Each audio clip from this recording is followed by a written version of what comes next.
The camera clicked on, no teasers dropped. The fandom went completely silent. In an instant, 5 idols sat before a camera, and the entire K-pop world was turned upside down. Right. They were going rogue. Yeah. Against one of the biggest, most powerful conglomerates in the music industry. Yeah. They're leaving HYBE. The secret meeting. Welcome to StarScope K-Report. Join Eric and Minji as they ride the Hallyu wave, uncovering the biggest K-pop comebacks, shocking industry controversies, and major K-drama updates. From internet-breaking rumors to historic chart milestones, we dive deep into the world of Korean entertainment. So today's deep dive into the sources is, it's taking us into uncharted territory. We are pulling from a massive stack of material today, reports from SUPP, Koreaboo, the Korea Herald, official agency statements, and, well, we're even looking at an academic research journal. Yeah, it's a lot. It is, and our mission is to unpack the unprecedented, honestly incredibly messy fallout between NewJeans, their label ADOR, and the parent conglomerate HYBE. I want to start right at the epicenter of this earthquake, September 11th. The 5 members of NewJeans, so Minji, Hanni, Danielle, Harin, and Hyen, the group's maknae, they completely bypass all official corporate channels. Right, just totally went around them. Yeah, they set up a surprise YouTube live stream. And for anyone who doesn't follow the day-to-day mechanics of this industry, can you explain just how shocking that visual actually is? Oh, it is practically unheard of. You have to understand the deeply entrenched, tightly controlled ecosystem of K-pop. Right. This is an industry where every comeback, every social media post, every interview, and honestly, sometimes even a casual live broadcast is meticulously scheduled, scripted, and approved by a massive PR department. Wow, yeah. So seeing rookies, artists who are still in the early years of their contracts go rogue against a multi-label corporation, it fundamentally breaks the unwritten rules of the idol system. And they didn't just log on to vent their frustrations to the fans, right? They had a specific localized demand. They looked at the camera and publicly demanded that HYBE reinstate their former CEO, Min Hee-jin, as the head of their label, ADOR, by September 25th. Yeah. Now, the market reaction to a group of young women demanding corporate restructuring was instant. It was brutal. Just brutal. Exactly how brutal? Because according to reports from KED Global, HYBE's share price fell nearly 3% immediately. Oh, wow. Yeah, it closed at 164,001. And over 2 days, the stock dropped 5.7%. That's a huge hit. Right. And we have to place this in the broader financial context of what HYBE is currently dealing with. Their Q2 net profit had already nosedived to 10.1 billion won. Yeah. That is less than 1/10 of what they made the year prior. Which is, largely due to the BTS hiatus. Ah, right. When your flagship legacy group steps back from group activities, your revenue takes a massive hit. So investors were already incredibly anxious about HYBE's future earnings. So investors were already panicking, and then the biggest active group currently holding the company's financials up decides to stage a public rebellion. Yeah, it rattled the entire financial sector. But, what you can't capture in a stock chart is the sheer emotional weight of that live stream. Yeah. You have these young women who are currently riding the absolute peak of the Hallyu wave, risking everything. They looked exhausted, and the stories they shared were devastating to hear. Oh, absolutely. Like, Hanni shared a story about waiting in a hallway inside the company building. She said a manager from another HYBE group walked past with their artists, looked right at her, and told the artists to, quote, ignore her. Right in front of her face. That is so wild. Yeah. And Hyen talked about the pain of learning about Min Hee-jin's dismissal, not from a company briefing, but through reading news articles on her phone. Right. It completely shattered the carefully curated illusion of the big, happy corporate family. Danielle even went as far as calling HYBE an inhumane company. Wow. Which is incredibly strong language for an idol to use against their employer. Well, and the fans, the stands were in absolute uproar. I bet. When a fandom hears that their bias feels unprotected and bullied inside their own building, it activates a protective instinct that is way stronger than any corporate PR machine. Wait, hold on, though. I really want to push back on the idea that this was just an emotional broadcast from stressed artists. Okay. Because if we look at the Straits Times reporting, they bring up something called Article 15 of the Standard Contract for Popular Culture and Arts Professionals. Yeah. When I read this, it blew my mind. Oh, because it reveals the actual strategy behind the emotion. Yeah, I need you to explain how this mechanism works, because to me, this doesn't look like a plea from the heart anymore. It looks like a highly calculated legal strike. Well, it is a legal masterstroke, honestly. So Article 15 of the standard Kpop contract essentially dictates the terms of a breach. Okay. It states that if an agency breaches their contractual obligations, like failing to protect the artist or manage them properly, the artist can formally request that the breach be corrected. Right. But they have to give the agency a specific window of time to fix it. 14 days. 14 days. Okay, so let's look at the timeline. Yeah. They launched this surprise YouTube live stream on September 11th. In that video, they explicitly stated their deadline for HYBE to reinstate Min Hee-jin was September 25th. Yep. That is exactly 14 days. Precisely. This wasn't just a venting session, it was a publicly broadcasted, highly visible legal notice to cure a contract violation. Wow. They were laying the groundwork for a massive legal battle, framing themselves not as passive commodities waiting for executives to decide their fate, but as active participants taking control of their careers. But wait till you hear what the parents and Knets uncovered next about that ignored hallway incident. Because if you think a ticking 14-day clock is tense, the corporate response is about to make things incredibly messy. Right, so they set this 14-day ticking clock. All eyes are on HYBE's corporate office to see who blinks first. And September 25th arrives. Yeah. ADOR, which is now led by their new CEO, Kim Joo-young, officially rejects the request. They offer Min Hee-jin a role as an internal director and producer for NewJeans, but they make it very clear that the CEO title is permanently off the table. Right. Min Hee-jin immediately objects, calling her dismissal a unilateral violation of the shareholder agreement. And this is the exact moment the narrative gets completely hijacked.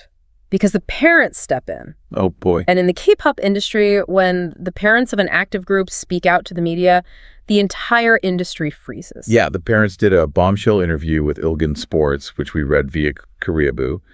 They completely expose how ADOR handled Hanni's hallway incident internally. Just crazy. They allege that the new ADOR CEO, Kim Joo-young, deliberately deleted the CCTV footage of the incident and completely mishandled the investigation. The reaction from Knets, the Korean netizens who are notoriously meticulous and demand cold, hard evidence, it was volcanic. I can imagine. The parents articulated exactly what the fans were screaming online.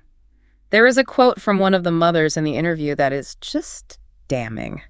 She said, "How can they claim that the problematic incident just happened to be deleted when they left the footage of Hanni greeting the members untouched?" It makes absolutely no sense. No. Let me introduce an analogy here to explain why this is so terrifying for an artist. Okay. Imagine living in a massive glass house. You're told it's for your protection, but your landlord controls all the locks and the only curtains. You go to the landlord and say, "Hey, someone is harassing me in the hallway." Right. The landlord says, "Let's check the security cameras."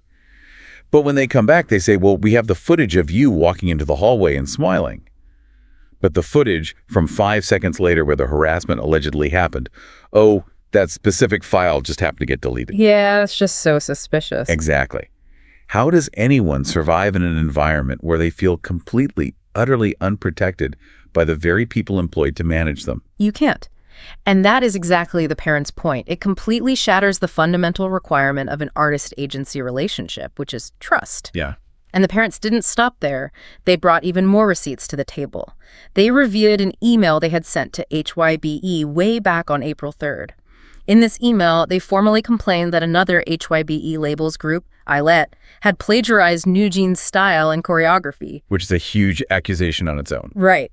But they also claimed in that same email that Chairman Bang Si-hyuk, the founder of HYBE, had repeatedly ignored the girls' greetings at the company headquarters. Now, I want to bring in HYBE's response here, because they have firmly pushed back.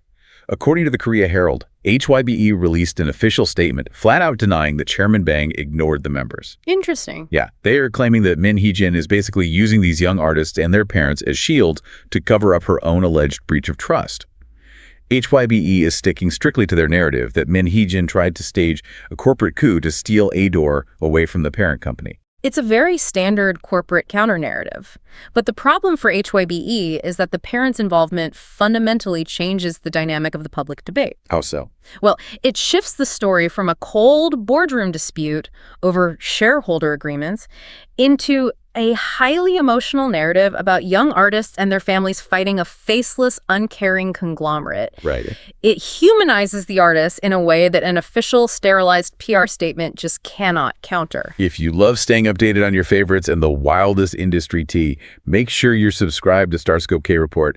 We've got even bigger scoops ahead. Because if you think the legal battle is messy, wait until you hear how the fandom literally hijacked the global media narrative. That's coming up. Okay, we have to talk about the elephant in the room. Let's hear it. If the trust is completely broken and they feel unprotected, why don't they just leave? That is exactly what I was wondering. HYBE is massive. They have deep pockets. Yeah. Why wouldn't they just pay out Min Hee-jin, let NewJeans walk, and be done with the headache? What am I missing here? You're missing the financial fortress that is the standard K-pop contract. Yeah. According to the Straits Times, NewJeans' options are actually incredibly grim. Option 1, they stay at HYBE under a CEO they don't trust and just endure the next 5 years. Option 2, they sue for contract suspension based on a total breakdown of trust, which is a massive, multi-year, uphill legal battle. Okay, on option 3. Option 3 is they pay the termination penalty to buy their way out of the contract. Okay, I need to understand this penalty. Why is it so high? Like, if they want to leave, what does it actually cost? Let's walk through the math slowly because it's designed to make leaving almost impossible. They calculate the penalty by taking the artist's average monthly sales over the past 2 years. Okay, so you find the monthly average of everything they've earned. Right. And then you multiply that average by the number of months remaining on the contract. NewJeans is estimated to have about 5 years left on their contract. Okay, so that's 60 months. Exactly, 60 months. And they are incredibly successful. So that average monthly revenue has to be huge. Huge. ADOR's past 2-year revenue, which is basically generated entirely by NewJeans, is estimated at roughly 190 billion won. So if you run that formula, the termination penalty could land anywhere from 300 to 500 billion won. Oh my gosh. Can you convert that for me? What is that in US dollars? At the high end, you are looking at up to $292 million. To walk away. Yeah. That is an astronomical ransom. No individual artist can afford that. No, they can't. But what's fascinating is that in the current Hallyu wave ecosystem, it might not be completely impossible. Really? Yeah. The Straits Times quoted a music critic named Lim Hee-jun who pointed out that a wealthy random IT company could theoretically just step in, pay the penalty, and acquire them. Wow. He compared it to when G-Dragon joined Galaxy Corporation. NewJeans is such a massive intellectual property. They're an absolute all-kill on the charts, meaning they top every single music chart simultaneously whenever they release music. Right. A major tech investor might view 300 billion won as a completely reasonable acquisition cost to own that level of global cultural influence. So we have a potential $292 million buyout.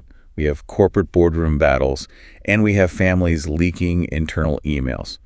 What does this all mean for how this battle is actually being fought in the public eye? It's changing everything. Yeah. We have this incredible academic perspective from the International Multidisciplinary Research Journal, written by Bradley C. Freeman and V.T. Fool.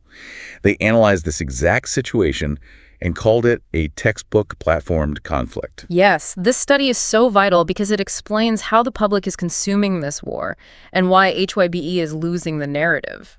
They point out that legacy media, the traditional newspapers like Chosun Ilbo, they framed this entirely procedurally. They focused on corporate legitimacy, the legal contracts, the shareholder agreements. Right. They basically acted as megaphones for the corporate PR.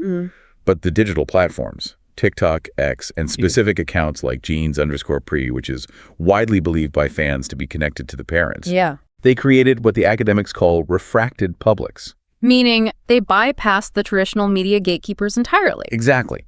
But how does a fan account actually beat a billion-dollar company's PR department? It comes down to how digital platforms are engineered. If you look at an algorithm on TikTok or X, it doesn't care about legal accuracy or corporate legitimacy. Nope. It cares about engagement. And what drives engagement? Raw emotion. Yeah. When a fan account posts a 10-second clip of a rookie idol looking exhausted, overlaid with a quote about feeling unprotected, it triggers an immediate emotional response. The algorithm sees that high engagement and pushes it to millions of feeds. While legacy media is doing what? Legacy media is publishing a dry, procedural breakdown of a shareholder agreement as a PDF. Right. Nobody reads that. Exactly. The fans are literally fracturing the traditional media narrative and building a new one built entirely on vulnerability and loyalty. And the fandom, the Bunnies, they took this way further than just trending hashtags. The Korea Times reported that the fandom filed actual police complaints against HYBE, Source Music, and the media outlet Dispatch. Wow. Yeah, they accused them of privacy breaches and defamation for leaking personal information about Min Hee-jin and the members. This is a massive evolution of fan activism. It used to be about streaming a music video to get an all-kill on the charts or, pooling money to buy billboard ads for a member's birthday. Right, the fun stuff. Exactly. Now, the stands are literally weaponizing the legal system to protect their artists. They are filing criminal complaints on behalf of the group. Which raises an incredible point. If fans are now acting as legal activists, and families are running decentralized PR machines on social media that can outperform a billion-dollar company's official press desk by leveraging algorithms, does traditional corporate crisis management even work anymore with the Hallyu wave? The academic study strongly suggests the answer is no.